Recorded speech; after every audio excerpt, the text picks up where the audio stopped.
Bonjour à toutes et à tous, c'est Rémi de Ready Set Drum et aujourd'hui on se retrouve pour parler ensemble de l'accordage métal.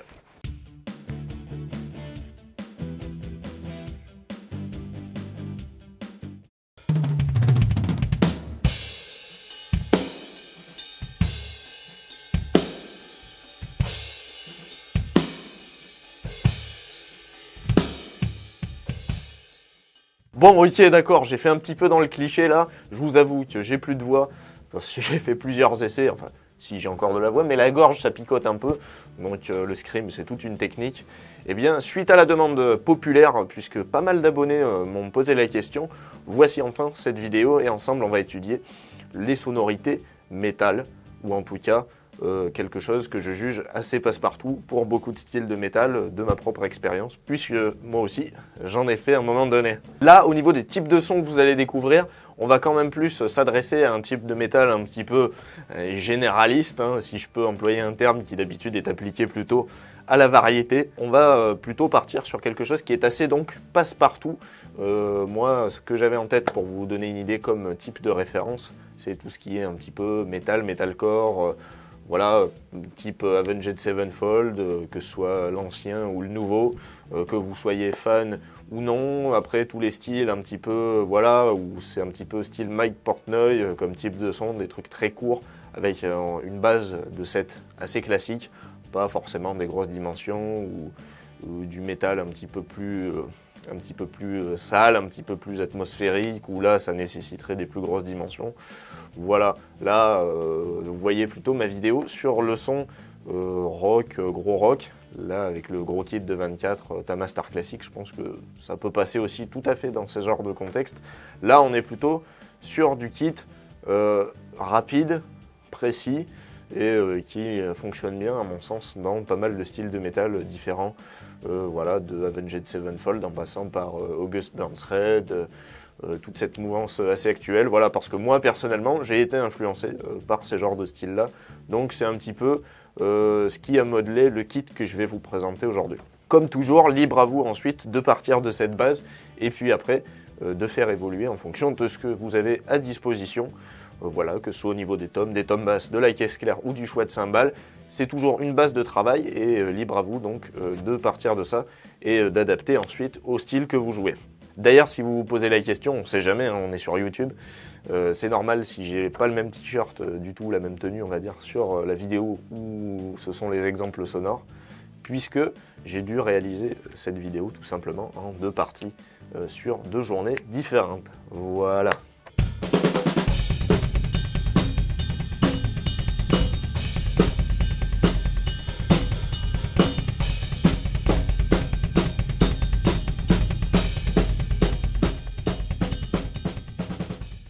Sur le son donc que vous venez d'entendre, on a un kit de base qui est constitué d'une grosse caisse de 22 pouces, d'une caisse claire de 14 pouces par 8 pouces.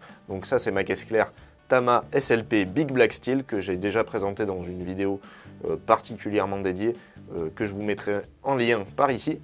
Et puis au niveau des tomes, je suis parti donc sur mon kit traditionnel moderne on va dire, puisque je gardais mon tome de 10, mon tome de 12, mon tome de 14 et puis j'ai rajouté un tome basse de 16 du coup.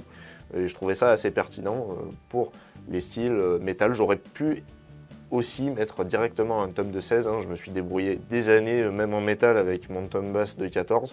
Je vous avoue que maintenant que j'ai mon tome basse de 16, ça va beaucoup mieux. J'ai trouvé ça sympa pour l'expérience de le tenter avec deux tomes basses puisque c'est une configuration qu'on voit très souvent dans ces styles-là. Si vous n'en avez qu'un seul à disposition ou que vous regardez cette vidéo pour éventuellement vous aiguiller vers un achat de kit, je vous conseille vraiment de partir vers le 16 directement. Je vous avoue que moi le 14, parfois j'ai eu à faire des pieds et des mains et à trouver vraiment le bon accordage, la bonne gestion des harmoniques et le bon choix de peau pour arriver à en sortir un son satisfaisant pour des trucs assez lourds qui envoient. Des fois 14, ça peut être un peu juste. Prévoyez donc du coup de partir plutôt sur du 16. Ensuite, sans surprise au niveau du choix de cymbales, et bien là je suis reparti et ça faisait un moment que je les avais pas joués, donc je suis très content sur mon set de HHX Evolution. Voilà, tout en HHX Evolution. La splash est un petit peu faiblarde puisqu'elle est pétée. Voilà, j'ai pas encore pris le temps de la remplacer. C'est un certain budget aussi pour une petite splash comme ça, 150, 140, 150 euros. Donc on va attendre un petit peu, je m'en sers pas si souvent que ça. Donc ça, voilà, c'est pas l'idéal. Si vous avez une splash en état, évidemment, c'est toujours mieux. Mais voilà, tout le kit, sinon je suis resté sur le set de cymbales HHX, puisque pour moi c'était le plus adapté. Vous pouvez faire du métal évidemment avec un kit de cymbales d'arc aussi, je vous avoue que j'aurais pu tenter avec par exemple la Ride ou le Charleston. Voilà, ça dépend des sonorités au sein de votre groupe toujours. Ça c'est à adapter vraiment en fonction de vos contraintes et de la place sonore qui vous est attribuée, comme je l'avais précisé dans la vidéo spécialisée du comparatif cymbales d'arc vs cymbales traditionnelles. Et moi, j'ai choisi de partir donc sur mes cymbales brillantes, puisque dans les styles de métal que j'avais en tête, c'est ce qui est généralement le plus utilisé pour passer au travers des grosses distos de guitare. En termes de choix des peaux, là, eh bien, j'ai pas changé les peaux que j'avais déjà, puisqu'elles sont très polyvalentes et tout à fait adaptées pour ces genres de styles-là. Au niveau de la caisse claire, je suis parti toujours sur ma peau de caisse claire préférée que je vous conseille, quel que soit le style que vous jouez. C'est la Evans Power Center Reverse Dot, donc c'est un anneau de renfort central mais qui est contre-collé en dessous et pas au-dessus, donc c'est pas gênant. Le modèle au-dessus existe, donc vérifiez bien avant achat. Moi je préfère celui-là, comme ça si jamais vous jouez autre chose que du métal, du rock et que vous voulez parfois vous servir de balai ou de fagot, eh bien vous vous heurterez pas à ce petit anneau central qui fait un petit peu de relief et en plus je trouve ça pas spécialement esthétique. Après voilà, chacun ses goûts. Ah oui, et aussi par rapport au timbre de la caisse claire, donc comme auparavant elle était plus sur mon kit 24 et donc plus on va dire avec un son un peu gros rock qui laissait un petit peu plus d'espace et que là on passe quand même sur des trucs un petit peu plus péchus et un petit peu plus speed, il fallait récupérer de la précision, donc j'ai tout simplement pris la molette de réglage du timbre et je l'ai resserré un petit peu pour éviter que ça bavouille un peu trop et qu'il y ait trop de dissociation entre le son de l'impact et le timbre qui traîne derrière. C'est pas ce qu'on veut pour ces types de métal là. Voilà, sinon au niveau de l'accordage, pour la caisse claire, rien de très folichon. J'ai testé un accordage un petit peu aigu. Voilà, c'est plus réservé aux trucs speed. On va dire, voilà, ce que j'ai en tête comme un type de référence, c'est le Avenged Sevenfold des débuts. Vraiment les trucs très très très metalcore, où ça speed un peu avec beaucoup de double pédales et des beats un peu punk, quoi. Là, ça fonctionne bien, mais comme je voulais un truc un peu passe-partout, j'ai redescendu un petit peu pour rester sur un truc médium aigu, on va dire.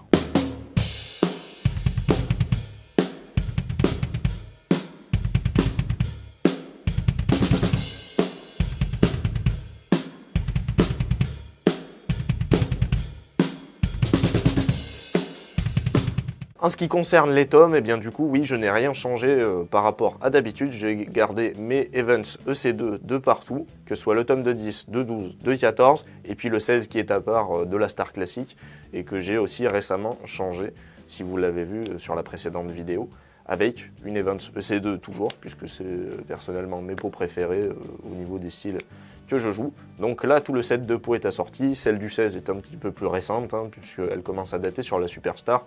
Mais franchement, à mon goût, on n'entend pas la différence. Et puis, elles sont un petit peu plus difficiles à régler sur la Superstar, vu qu'elles ont un peu vieilli et un peu joué. Mais bon, sans plus, quoi. Enfin, au niveau de la grosse caisse, je suis resté pareil sur mon Evans EQ4, EQ4 si vous préférez, en français.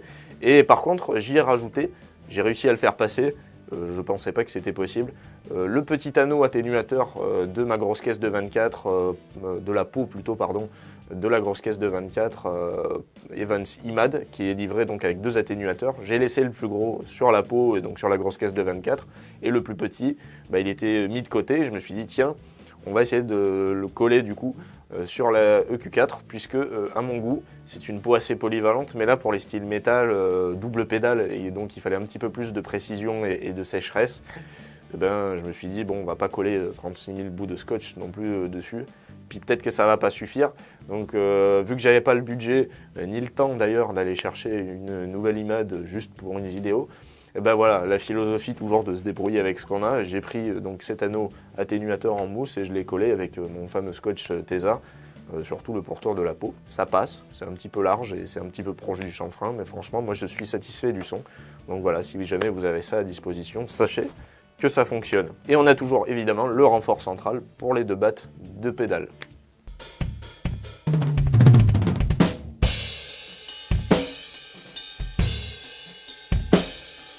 En termes d'accordage, évidemment, là, puisqu'on est sur 4 tomes, j'ai dû un petit peu revoir ma stratégie d'accordage par rapport à ma vidéo où j'avais présenté le kit, on va dire, plus polyvalent, accordé pour des styles modernes, quels qu'ils soient. Là, je suis parti vraiment sur une suite de tomes un petit peu plus cohérente, puisque ayant rajouté le tome base de 16, le décalage se faisait un petit peu sentir. Et puis, bon, aussi pour changer, pour tester de nouvelles choses, parce qu'on n'a jamais fini d'apprendre, je suis parti sur quelque chose d'un petit peu plus tendu, on va dire, sur les tomes de 10 et de 12. Et puis, j'ai essayé de faire une descente cohérente avec le tome de 14 et de 16, voilà, pour m'exercer l'oreille. Voilà, moi, je me suis basé personnellement... vous allez rigoler si vous avez déjà vu mes vidéos sur l'accordage et que vous me connaissez bien. J'avoue que j'ai essayé de penser quand même à une quinte, voilà, puisque mon oreille commence petit à petit à s'habituer à tous ces intervalles musicaux que j'ai longtemps délaissés, pour la petite anecdote. Et du coup, j'ai essayé de me chanter ça en référence pour garder quelque chose de cohérent. C'était un petit peu trop tendu sur les tomes basses à mon goût. Donc j'ai modifié ça légèrement et bon, on a chacun une oreille différente. Donc là, eh bien, prenez exemple si ça vous plaît, mais on fera forcément tous et toutes quelque chose d'un petit peu différent. Comme sur les tomes basses, évidemment, il nous faut un peu de gras et un peu de basse.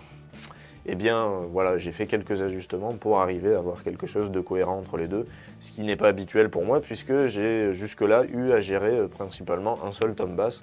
Là, c'est un petit peu encore en cours d'ajustement, notamment le 14 et 16.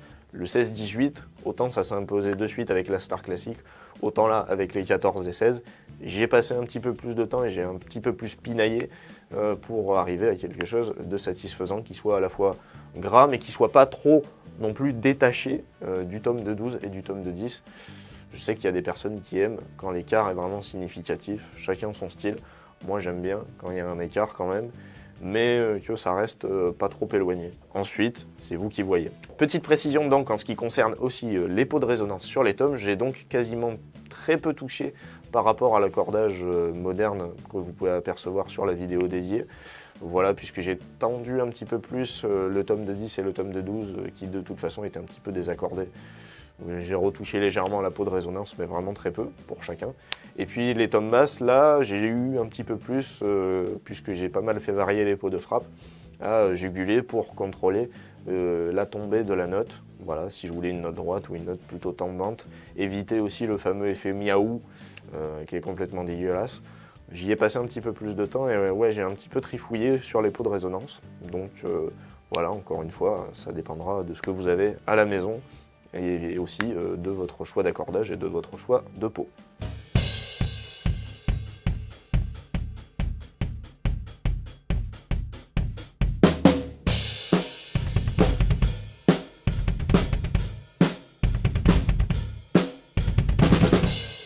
Pour finir, en ce qui concerne la gestion des harmoniques, ce qui est un gros point important de ce type de sonorité métal qui a besoin de précision, quel que soit l'accordage que vous choisissez, là évidemment, comme vous pouvez vous en douter, j'ai un petit peu mis la dose. Au niveau de la caisse claire en 14/8, donc puisque la peau est déjà un petit peu contrôlée, j'ai simplement rajouté une moitié de Moongel que j'ai réparti en un petit morceau et un petit morceau un petit peu plus gros.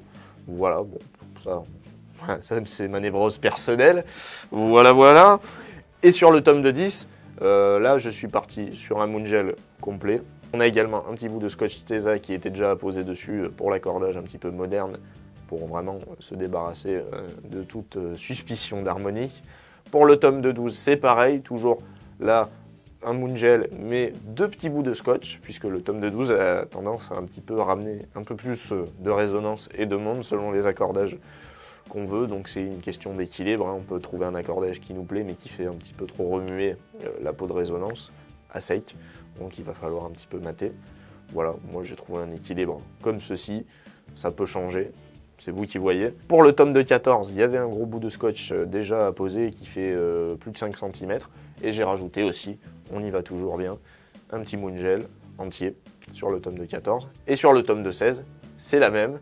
Là, pas de scotch, mais un Moongel entier pour contrôler tout ça. Comme vous allez le voir sur les images, au niveau du positionnement de ces petits Moongel, sur le tome de 10 et de 12, vu que ça brasse un peu moins d'air et un peu moins de perturbations probables, je les ai laissés sur le logo, on va dire, proche du chanfrein. Et puis sur les tomes basses, je les rapprochais un petit peu du centre. Enfin, je les ai rapprochés un petit peu plus du centre. Sur le tome de 14, un petit peu, il est sur le logo, on va dire, voire un peu au-delà. Et vraiment sur le tome de 16, je l'ai mis en dessous du logo pour vraiment rapprocher au maximum du centre, puisque le tome de 16, vu sa taille et sa profondeur, a tendance à bouléguer un peu plus de grosses fréquences et de résonance. Donc pour vraiment garder un maximum de précision sans non plus étouffer son son, quoi, sinon on n'aura plus le son caractéristique du tome de 16. Voilà, je me suis arrêté là. C'était pour moi l'équilibre qui convenait.